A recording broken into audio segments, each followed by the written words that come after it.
Au cœur de cette redoutable armée se trouvaient des récits ornés de motifs de peur et de légendes. Les Mongols se déplaçaient avec une vitesse plus efficace que le vent, avançant impitoyablement contre quiconque se trouvait sur leur chemin. Des rivières gelées de Russie à la chaleur torride de la Syrie, de l'océan Pacifique aux steppes, les traces des Mongols étaient remplies des marques indéniables de sang, de feu et de désolation. Les Mongols émergèrent d'une communauté intelligente sous la direction de Temujin. En seulement quelques années, ils réussirent à conquérir presque toute l'Asie.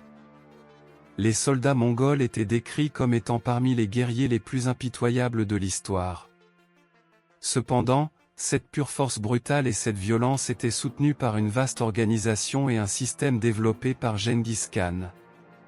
Le fondateur de l'Empire mongol, Genghis Khan, arrangeait méticuleusement son armée domestique pour qu'elle soit toujours prête à la guerre. En temps de guerre, chaque tribu devait envoyer au moins 1000 soldats à l'armée.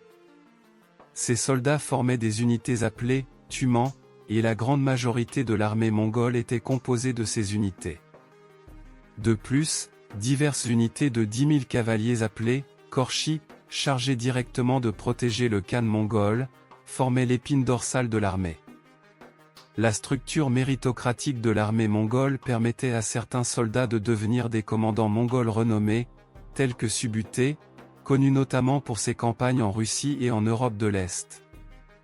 Cependant, le reste de l'armée était composé de peuples soumis par les Mongols. Particulièrement lors des campagnes en Chine, dans le Caucase et en Europe de l'Est, le nombre de ces peuples était assez significatif.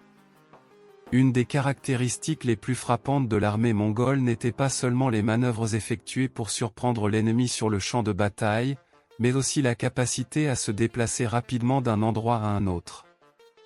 Chaque soldat mongol avait au moins 3 ou 4 chevaux, et ces chevaux étaient changés à intervalles réguliers pendant la progression pour maximiser la mobilité de l'armée et des unités.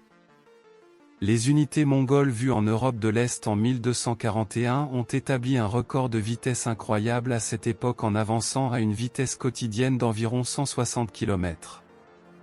Les soldats mongols portaient des vêtements durables en soie chinoise solide pour se protéger contre les tirs de flèches efficaces, et ils utilisaient un casque en cuir non métallique.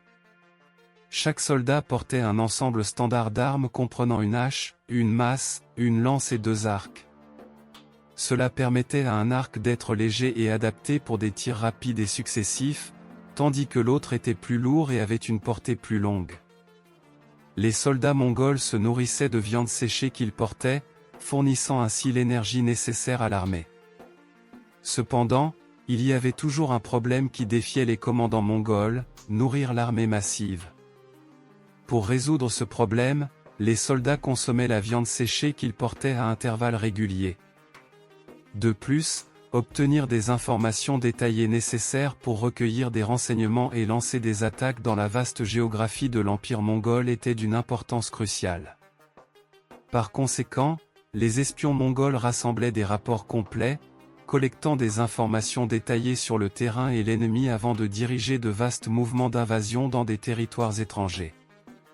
Dans certains cas, ces missions de reconnaissance pouvaient durer plusieurs années. Par exemple, Batu et Subutai envoyèrent leurs espions en Hongrie 10 ans avant la campagne en Europe de l'Est et préparèrent des rapports détaillés sur les palais européens. Pendant la campagne en Europe de l'Est, les Mongols choisissaient stratégiquement des terrains adaptés à leur tactique de guerre et soutenaient efficacement leurs armées sur le plan logistique pour obtenir des avantages stratégiques. La guerre pour les Mongols n'était pas seulement une question de confrontation physique. Leur capacité à mener une guerre psychologique efficace, semant la peur et la panique parmi les communautés, revêtait une grande importance. Ce type de guerre psychologique donnait souvent des résultats plus efficaces que les confrontations directes et était également une stratégie à moindre coût. Lorsque l'armée mongole approchait d'une nouvelle ville, le commandant suprême envoyait un message aux habitants de la ville, promettant que leur vie serait épargnée s'ils se rendaient. Cette méthode fonctionnait souvent, et les massacres systématiques étaient rarement perpétrés dans les villes capitulées. Cependant, les villes qui résistaient étaient impitoyablement prises par les Mongols. Alors que les villes étaient complètement détruites, les survivants étaient capturés pour être utilisés comme boucliers humains dans la prochaine campagne. Une autre dimension de la guerre psychologique employée par les Mongols était le massacre horrible des habitants des villes. Pour vérifier s'il y avait quelque chose de valeur, les abdomens des habitants de la ville étaient ouverts, et leurs organes internes étaient examinés. Genghis Khan a légalisé cette pratique lors du siège de Bagdad. L'armée mongole, en parcourant la distance jusqu'à la ville pendant 7 jours, a créé un chaos sanglant à Bagdad, où selon les historiens, entre 200 000 et 1 million de personnes sont mortes.